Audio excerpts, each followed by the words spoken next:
ठाणे महानगरपालिकेच्या वतीने अर्थसहाय्य उपलब्ध करून देऊन डॉक्टर प्रदीप उत्पल यांच्या नेतृत्वाखाली यशस्वी कॉक्लिअर इम्प्लांट शस्त्रक्रिया झालेल्या तसेच कर्णबधिर मुलांच्या ऐकण्याचा व बोलण्याचा आनंद सोहळा आणि जनजागृती कार्यक्रम राज्याचे उपमुख्यमंत्री एकनाथ शिंदे यांच्या उपस्थितीमध्ये पार पडला।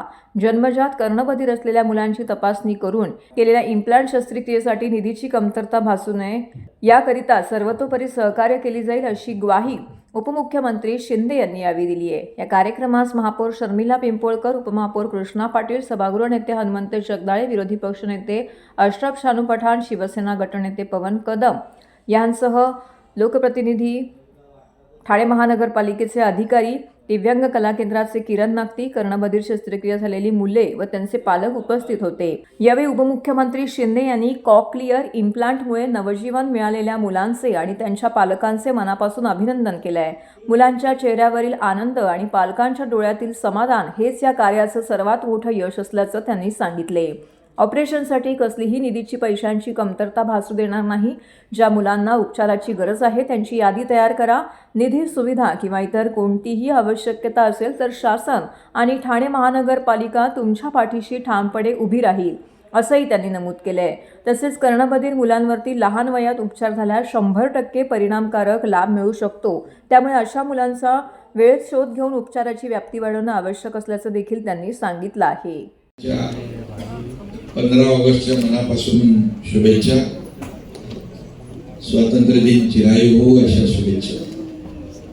खरं म्हणजे स्वातंत्र्य दिनाच्या पूर्वसंध्येला अतिशय आगळा वेगळा डॉक्टर उत्पल यांचं मी मनापासून अभिनंदन करतो, मनापासून शुभेच्छा देतो आणि त्यांच्या सौ डॉक्टर मिसेस उत्पल, उमा उत्पल यांचंही स्वागत करतो, त्यांनाही शुभेच्छा देतो। खरं म्हणजे आज खूप कार्यक्रम झाले मुंबईमध्ये, परंतु त्याच्यातले काही कार्यक्रम मी अटेंड न करता, काही कार्यक्रम मी त्या फक्त तिथे जाऊन बाबा शुभेच्छा देतो आणि मला ठाण्याला जायचंय। ठाण्याला काय आठवले साहेब म्हणाले, आठवले साहेबांचा 10 वर्ष पूर्ण झाले मंत्रिपदाला, त्यांचा कार्यक्रम होता, सत्कार होता। मी म्हणालो ठाण्याला कॉक्लिअर इम्प्लांट ज्या मुलांची झाली आहे आणि ती मुलं ऐकतायत, बोलतायत, त्यांच्या कार्यक्रमात मला जायचं आहे, तर मी सगळे कार्यक्रम रद्द केले। आठवले साहेबांचा कार्यक्रम अटेंड केला नाही का?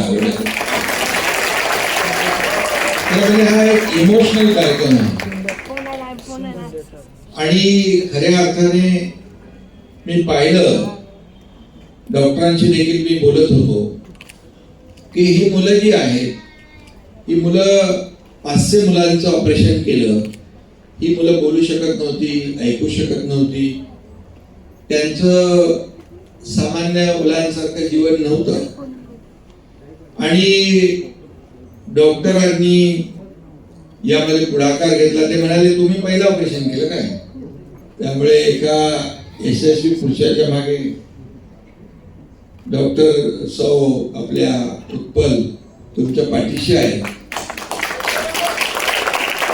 आणि एक मी ते पाहत होतो आणि मुलं जे काही मगाशी हा कार्यक्रम इथं करत होते, तरी कार्यक्रम करताना असं वाटतच नव्हतं की यांना ऐकायला येत नव्हतं, बोलायला येत नव्हतं। एवढी सामान्य मुलांसारखी ही मुलं आज डॉक्टर सौ उमा उत्पल आणि डॉक्टर उत्पल यांच्यामुळेच ही 500 मुलं आज ऐकतायत, बोलतायत, सर्वसामान्य मुलांसारखं सगळं। आज इथे कार्यक्रम पण त्यांनी केला, IIT मध्ये गेले, आणखी कुठे एक इस्रो मध्ये एक मुलगी सिलेक्ट झाली आहे।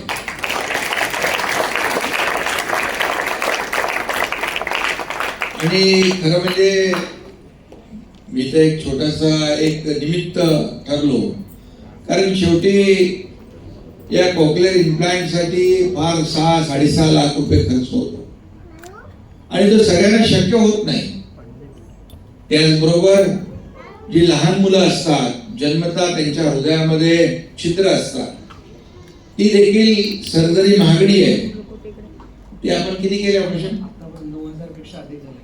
आतापर्यंत ती हृदयातल्या छिद्राचं ऑपरेशन सर्जरी करणं ती देखील लाखो रुपये लागतात त्याला, आणि जवळपास 9000 मुलांची शस्त्रक्रिया आपण केली.